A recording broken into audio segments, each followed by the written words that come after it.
Hi, second graders. We are here on Wednesday with our reading video. Still working on Author's Purpose, and today you need to be reading the story Biblioburro in your own blue reading book on page 256. So if you have not yet read it, pause the video, go read the story, and then come back. Okay, now that you read the story and you're back with us, let's talk about the story.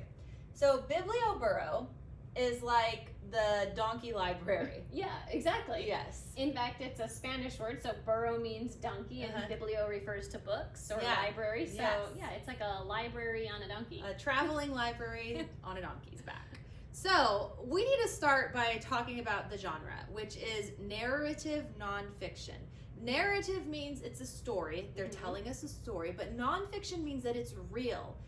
Luis was a real person, and he really traveled on a donkey bringing books to children that didn't have access to them. He knew how important reading and literature was and how it changes your life, and it's just such an important skill to know how to read. It is. Right? And you guys are lucky that you're able to read books at home. When we are at school, you're able to borrow books from here. You can go to Morgan Hill Public Library and borrow books whenever you want. But where Luis lived, there wasn't a library and people lived very far away, so he wanted to bring the books to the children.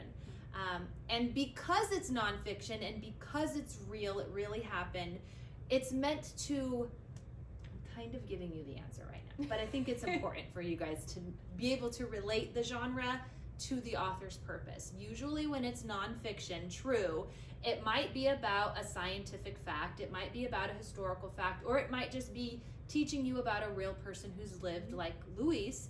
And when it is nonfiction, it's generally informed. That's usually what the author's purpose is. So I think it's, not It's not a surprise. a surprise that it's still informed. We've had inform almost every time we've done author's purpose. And it's not to say that the author's purpose is never to persuade or entertain.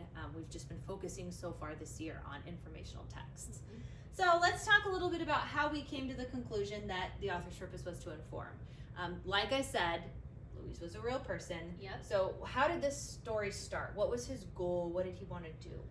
Well, to begin with, he loved to read, like you mentioned before, and he really wanted to get books into the hands of children who did not already have them. So he comes up with this plan to get books and deliver them, even though he had to travel really far. And he's going to use his donkeys to do that. Yes. His burros. Yes. So Luis delivered books to children on his donkey. Children. Sometimes when I talk and write at the same time, things happen, you know? Yep, I get it. On his donkey. Okay, so you guys are gonna tell us something else that happened in the story other than that, maybe towards the middle or the end of the book, that helped you figure out that it was, the purpose was to inform. What else did you learn about Luis? What else did you learn about what he did while he was delivering them or after he delivered them? And how did the children react to that? So that's pretty much it. All right, good luck.